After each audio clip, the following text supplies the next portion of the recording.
जोजो टीवी। सोने की बारिश। सज्जनपुर बहुत ही सुंदर जगह थी। हरे भरे पेड़ों से घरा हुआ ये गांव बहुत खुशहाल था। लोग आपस में बड़े प्यार से और एकता में रहते थे। एक बार उस गांव में एक बड़े सेठ आए। वहाँ की खूबसूरती को देखकर सेठ ने गांव वालों के आगे एक प्रस्ताव रखा। गांव वालों, मुझे ये गांव बहुत पसंद आया है। मैं चाहता हूँ कि ये गांव बहुत तरक्की करे। आप लोग बहुत तरक्की करें, आप लोग खूब धन कमाएं, और इसीलिए मैंने फैसला किया है कि मैं यहाँ पर एक अच्छी सी फैक्ट्री लगाऊंगा, बड़ी फैक्ट्री, और उस फैक्ट्री में सभी गांव वालों को नौकरी भी दूंगा। उम्मीद करता हूँ मेरा ये प्रस्ताव आप सभी को पसंद आएगा। हमें खुशी है कि आपने हमारे इस गांव के बारे में इतना सोचा सेठ जी। हम आपके साथ हैं। आप जहाँ चाहें हमारे गांव में फैक्ट्री लगा सकते हैं। बस समझ लीजिए, आपने मुझे इस गांव के उद्धार का कार्य सौंपा है। अब देखना, मैं इस गांव में ऐसी फैक्ट्री लगाऊंगा कि सोने की बारिश करेगी। कुछ ही दिनों बाद पास के पेड़ों को काटकर फैक्ट्री बनाई गई। वहाँ पर रोज बहुत सी लकड़ियों की आवश्यकता पड़ती थी, इसीलिए रोज कोई ना कोई पेड़ काटकर फैक्ट्री ले जाया जाता। मैं खुश हूँ, मेरे गांव के प्रत्येक व्यक्ति को इस फैक्ट्री में काम मिल गया है। अब सबका घर अच्छे से चलेगा। उस फैक्ट्री में से बहुत सा धुआं निकलता रहा, जिसकी वजह से लोगों का सांस लेना भी मुश्किल होता चला गया, और एक एक करके सभी पेड़ कट जाने की वजह से बारिश भी नहीं हो रही थी। गर्मी इतनी बढ़ गई है कि घर से बाहर निकलना भी मुश्किल हो गया है। फैक्ट्री के पास खड़े होने पर तो सांस भी नहीं आती भाई। बारिश न होने की वजह से पानी की इतनी कमी हो गई है कि हमारे इलाके में दूर से पानी लाना पड़ता है। बारिश न होने से कुआं और तालाब का पानी भी सूख गया था। सब लोग पानी को तरस रहे थे। एक दिन बादल गरजा, सब लोग बहुत खुश हुए। अरे वाह, आज बारिश जरूर होगी। उस दिन गांव में बारिश तो हुई, लेकिन पानी की जगह बहुत सोने के सिक्के। ये क्या हो रहा है? पानी की एक बूंद भी नहीं गिरी। सरपंच जी, मुझे बहुत प्यास लगी है और पानी की एक बूंद भी नहीं है। सोने चांदी का क्या करूं? इसे तो पी नहीं सकता। इतने में सबने देखा सेठ एक बड़े से टेम्पो को लेकर आया है। मुझे माफ करो दोस्तों, मैंने सोचा था मैं इस गांव की तरक्की का भागीदार बनूंगा, लेकिन इतने सारे पेड़ कट जाने की वजह से यहाँ पानी की इतनी कमी हो गई। ये तो मेरी मूर्खता की वजह से हुआ है। मुझे माफ कीजिए। मैं सबके लिए पानी लेकर आया हूँ। लीजिए, सब पानी पीजिए। सब लोगों ने पानी पिया और अपनी प्यास बुझाई। हमने गलती की कि हमने यहाँ से सारे पेड़ काट दिए। अब मैं चाहता हूँ हम सब मिलकर पेड़ लगाएं।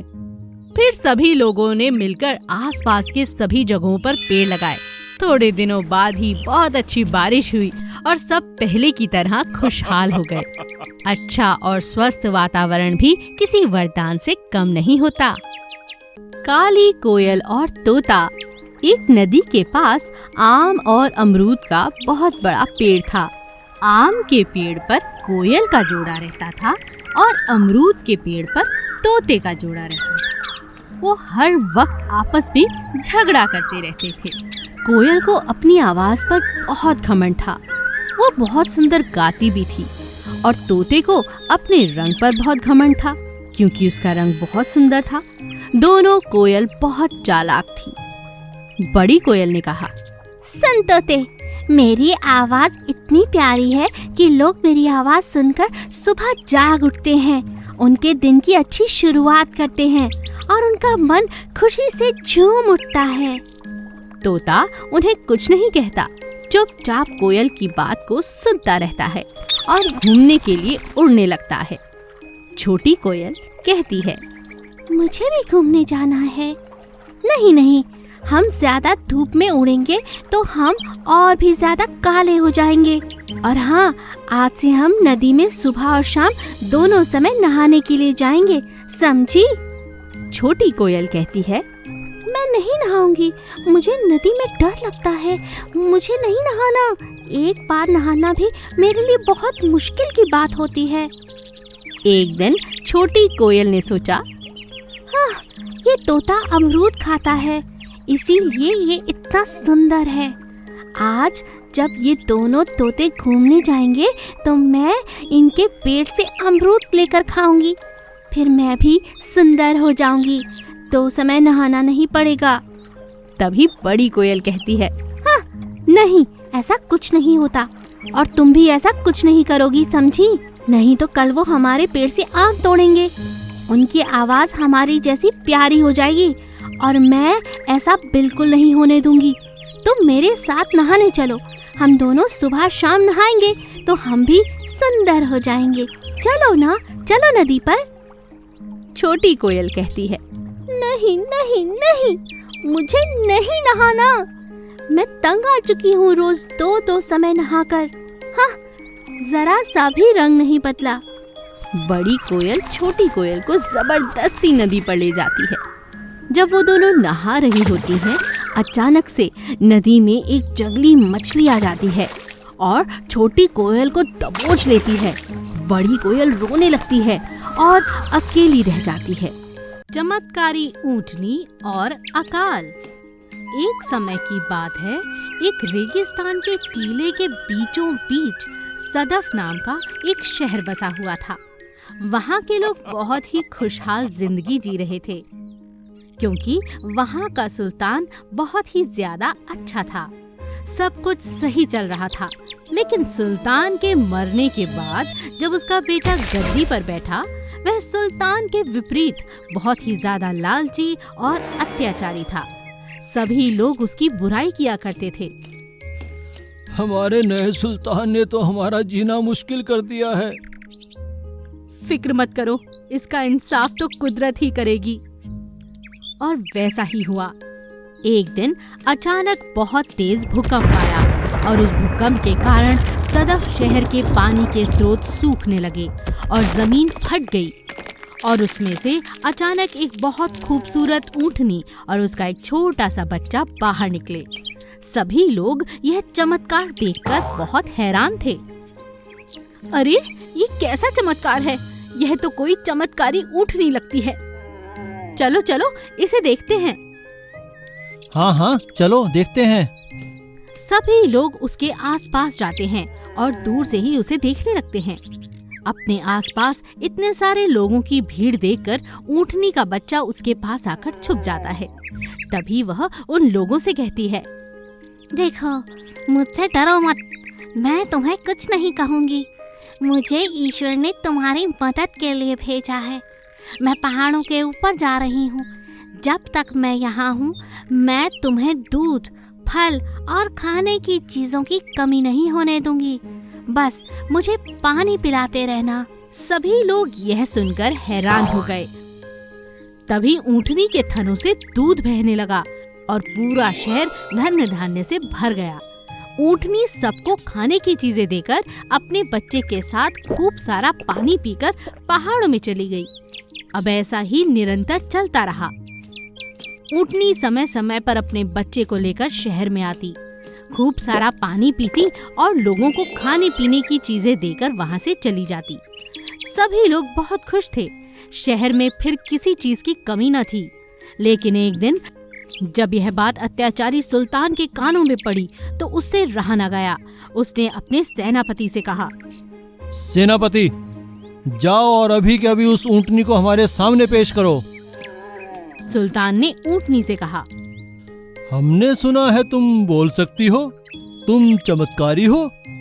हम भी तुम्हारा चमत्कार देखना चाहते हैं और जो देना है हमें दो, हमारी रियाया को नहीं।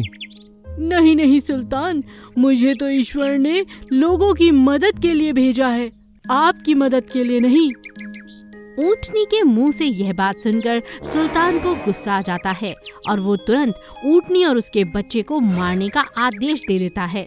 लेकिन इससे पहले कि सैनिक उन्हें मार सकें, धरती फटती है और ऊँटनी और उसका बच्चा उसमें समा जाते हैं। और उस ऊँटनी के श्राप के कारण आज तक सदफ शहर के लोग एक एक बूंद पानी के लिए तरस रहे हैं। दयालु मछली। एक छोटी सी नदी में बहुत प्यारी मछली रहा करती थी। उसका नाम था नैना मछली।